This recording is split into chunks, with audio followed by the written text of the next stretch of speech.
रणवीर अलाहाबादिया जो कि एक टाइम पर इंडिया का सबसे बड़ा पॉडकास्टर था।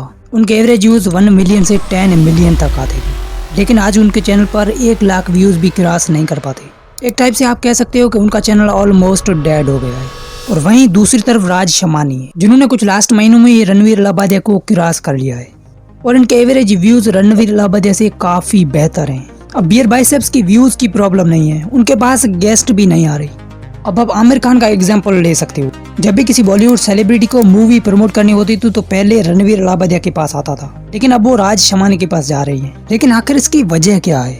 लोग अक्सर इंडियाज गॉट टैलेंट वाली कंट्रोवर्सी का इसका रीजन बताते हैं, लेकिन असल में ऐसा नहीं है। इसके पीछे कई सारे रीजंस हैं। बेसिकली आज की वीडियो में हम इन्हीं चीजों के बारे में बात करने वाले हैं। रणवीर अलाहाबादिया पहले कोई पॉडकास्टर नहीं थे।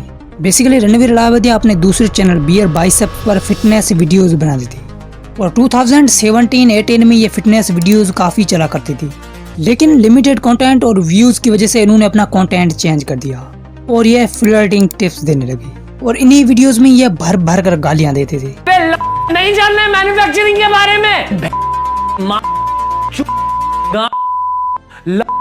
इनफैक्ट इनके वीडियोस अभी तक भी यूट्यूब पर पड़े हैं और यह कंटेंट भी जब नहीं चला तो उन्होंने पॉडकास्ट शुरू कर दिए और इस वक्त इनके पॉडकास्ट काफ़ी चलने लगे। बेसिकली इनके ज़्यादातर पॉडकास्ट में कोई फेमस पर्सन होता या फिर कोई सेलिब्रिटी होता, तो इसी वजह से जो उनकी ऑडियंस थी वो उनके पॉडकास्ट देखने लगी और इस वक्त इनका चैनल सही चल रहा था। लेकिन उन्होंने ट्विटर पर बीफ को लेकर कुछ ट्वीट्स की थी, जिनको लेकर लोग इनको थोड़ी बहुत हेट करने लगे।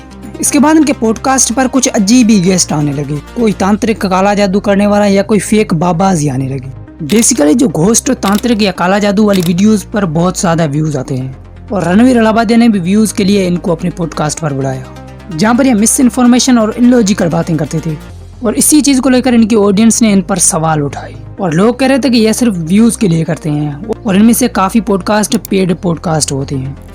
अब एक बात तुम नोटिस करना, जब भी रणवीर अलाहाबादिया हिंदुज़म या फिर रिलीजियस की कोई बात करते हैं तो अपने आप को एक स्पिरिचुअल पर्सन बताते हैं, मतलब अपने आप को ऐसे दिखाते हैं जैसे इनके पास्ट के बारे में किसी को पता ही नहीं है। अब तुम कहोगे इंसान है, उससे गलती हो गई है, लेकिन अब वो चेंज हो गया है, तो ऐसा हो सकता है। लेकिन रणवीर अलाहाबादिया के केस में ऐसा नहीं है, वो सिर्फ व्यूज़ के लिए कर रहा है और इसका एग्जाम्पल इंडियाज गॉट टैलेंट वाली कंट्रोवर्सी। अब इनके व्यूज़ डाउन की सिर्फ ये वजह नहीं है, दूसरी वजह है इनके पॉडकास्ट में काफ़ी ज़्यादा मिस इन्फॉर्मेशन होती है और इसी चीज़ को लेकर इनको काफ़ी क्रिएटर्स ने भी एक्सपोज किया है। मैं इस देश के नए आईएएस ऑफिसर क्रिएट करने वाला हूँ। मैं इस देश के नए Pioneer, inventor, painter, creator, director, president, prime minister, engineer, वो मैं क्रिएट करूंगा और उसके लिए आपको मेरे चैनल को सब्सक्राइब करना है। भाई तू कुछ नहीं क्रिएट करेगा, तू सिंपल पॉडकास्ट करने वाला है जिसके थ्रू तेरे को पैसा मिलेगा, तू और पैसा कमाएगा, तेरे फॉलोअर्स इंक्रीज होंगे, तेरे को और लोग जानेंगे, तू बहुत फेमस होगा। और ये एक और पॉडकास्ट किया था इन्होंने जिसका नाम रखा था इन्होंने इजराइल हिस्ट्री।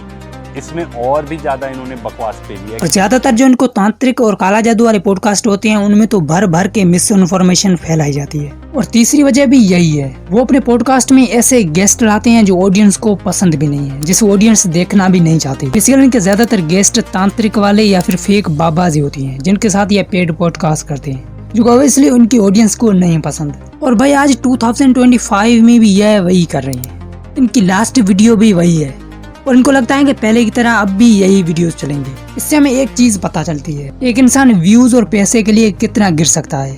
तो दोस्तों यह थी आज की ये वीडियो, इसके बारे में आप क्या सोचते हैं वो मैं कमेंट्स में जरूर बताएं और नेक्स्ट वीडियो में किस पर बनाऊं यह भी सजेस्ट कर देना।